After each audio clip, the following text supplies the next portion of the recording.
want to start first and foremost by giving all praises, honor, and glory to Yahweh, Bahashem, Yahweh Shai, Bahashem Rakah Kodash. Double honors to the apostles and elders of Great Millstone who taught me this truth and who lead as examples to the flock.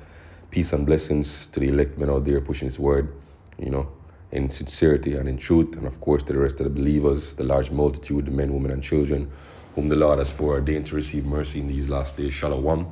And it's going to be a quick update. I saw this article, posted on our brother's status. So I, decided to look it up, and the Spirit moved me to do a video on it. And as the scriptures say, we're watchmen. Standing on our watch. Watching the things that are going on in the news. And tying them back to Bible prophecy. Right, this is Habakkuk chapter 2, verse 1. I will stand upon my watch and set me upon the tower and watch to see what he will say unto me and what I shall answer when I am reproved. When you stand upon your watch as a watchman, a watchman's tower usually has a 360-degree field of view, right? So you watching around for things that are gonna be coming into the to your city, right? And one of your duties as a watchman, right, is to watch for any potential danger, that may be coming to the city, right? So as spiritual watchmen of the men of the Lord, we're looking out into the world, we're looking out into current events, geopolitical events, economic events, all these different things, and we're matching them up, with prophecies and declaring, which event may be fulfilling, which prophecy, right? And this article that we're going to get into is leaning to which prophecy? The third war, World War III, written out in Revelation, right? It says, and the Lord answered me and said, write the vision, make it plain upon tables that he may run that readeth it. For the vision is yet for an appointed time, but at the end it shall speak and not lie. Though it tarry, wait for it, because it will surely come. And this, goes into the spirit of a quote, that the apostles have been and elder brothers have been, bringing out lately. I believe it's from Vladimir Lenin. I believe his name is, that there are decades where nothing happens, but then there are weeks, where a decade may happen.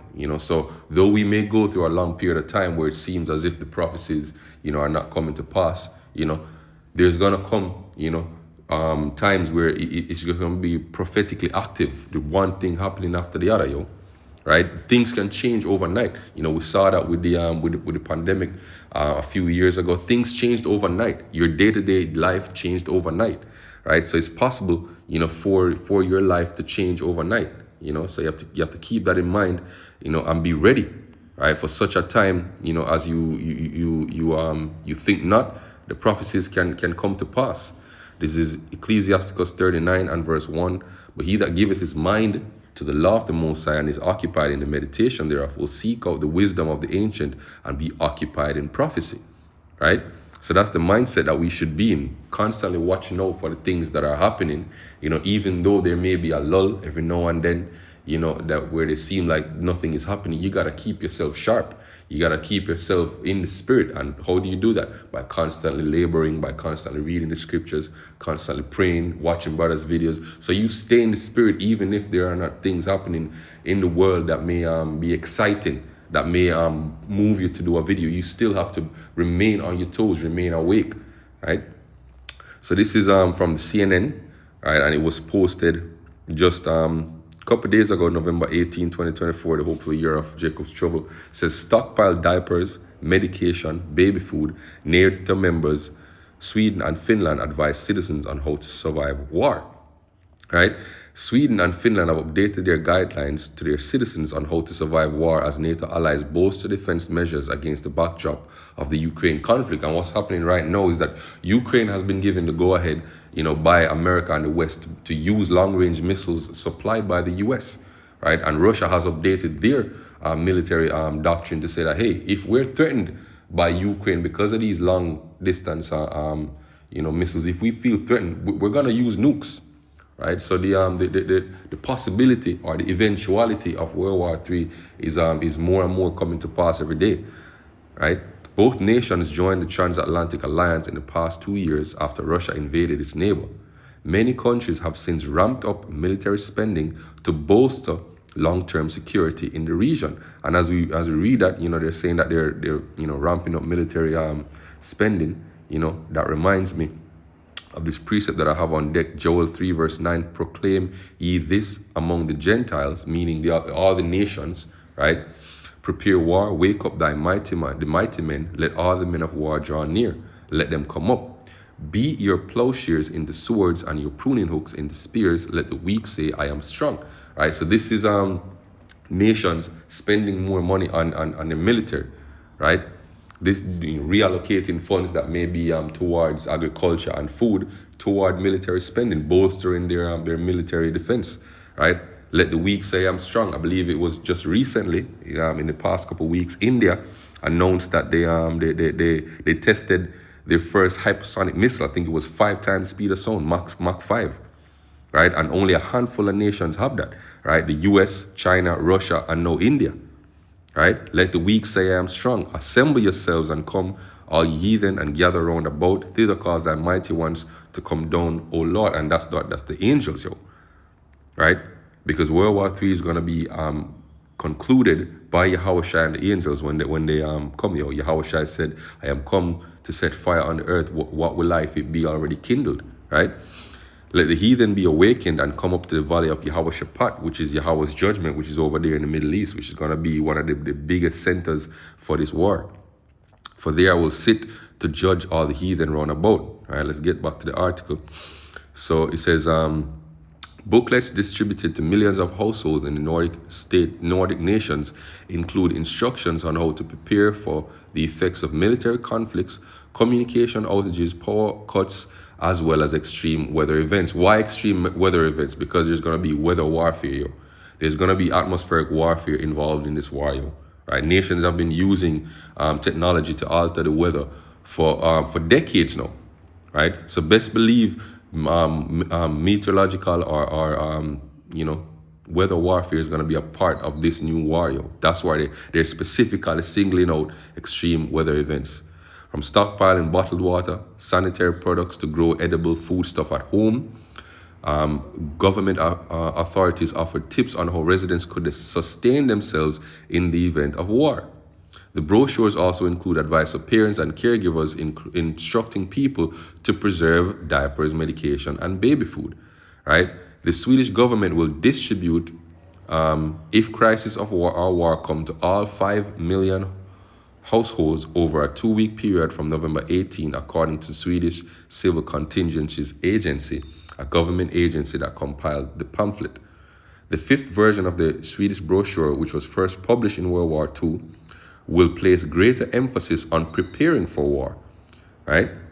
The state of the world has worsened drastically in the recent years. War is being waged in our vicinity. Extreme weather events are becoming increasingly common. Terror threats, cyber attacks, and disinformation campaigns are being used to undermine and influence us.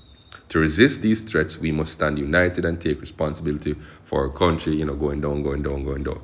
Right, so let's get a couple more precepts. This is Matthew 24 and verse 6. This is Yahushua speaking, giving advice on to the apostles, which were then disciples, on what would be the signs that the world is, coming to an end. This age is coming to an end.